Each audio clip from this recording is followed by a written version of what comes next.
கடந்த கால யுத்த சூழ்நிலையின் போது வவுனியா மாவட்டத்தின் தம்பனைக்குளம், பெரிய தம்பனை மற்றும் கந்தசாமி நகர் ஆகிய பகுதிகளைச் சேர்ந்த மக்கள் இடம்பெயர்ந்து பல்வேறு நலன்புரி நிலையங்களிலும் உறவினர் வீடுகளிலும் தஞ்சம் புகுந்தனர்.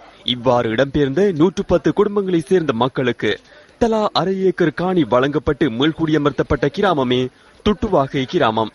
பல இன்னல்களை எதிர்நோக்கி வேறு இடமொன்றில் மீள்குடியேறியுள்ள இவர்கள் தமது பிள்ளைகளின் எதிர்கால முன்னேற்றத்திற்கான கல்வியை உரிய முறையில் வழங்க முடியாததொரு அவல நிலையை எதிர்நோக்கியுள்ளனர்.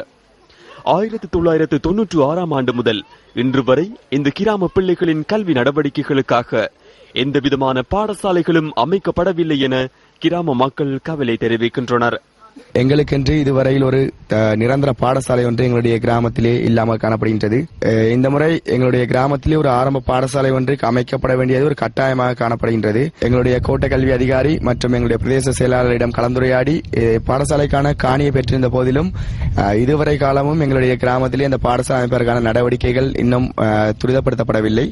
இந்த கிராமத்தில் 200க்கும் மேற்பட்ட மாணவர்கள் வசித்து வருவதுடன் அவர்கள் கல்வியை கற்பதற்காக சுமார் 5 தொடக்கம் 7 கிலோமீட்டர் தூரம் வரை நடந்து பாடசாலைகளுக்கு செல்ல வேண்டியதொரு நிலை காணப்படுகின்றது. குடம்புற பிள்ளைகள் பெரிய சிரமத்தை எதிர்நோக்கி கொண்டிருக்கிறார்கள். போய் வாரதெல்லாம் சரியான சிரமமாயிருக்குது. எங்களுக்கு ஆரம்ப பாடசாலை கேட்டு கன நாளாக நாங்கள் கேட்டுக்கொண்டிருக்கிறோம். தாரம்னு சொல்லி கொண்டுதான் இருக்கிறோம். தரையில்லை, மிக விரைவில் எடுத்து தரணும். காரணம் என்னென்றா பிள்ளைகள் எல்லாம் சின்ன பிள்ளைகளும் நடந்து போதுகள். தமக்கான கல்வியை உரிய முறையில் பெற்றுக்கொள்ளாது இன்னல் படும் வவுனியா துட்டுவாகி கிராம மாணவர்களின் எதிர்கால மேம்பாட்டிற்கு சம்பந்தப்பட்ட அதிகாரிகள் இனியேனும் நடவடிக்கை எடுக்க வேண்டும் என்பதே அனைவரினதும் எதிர்பார்ப்பாக உள்ளது.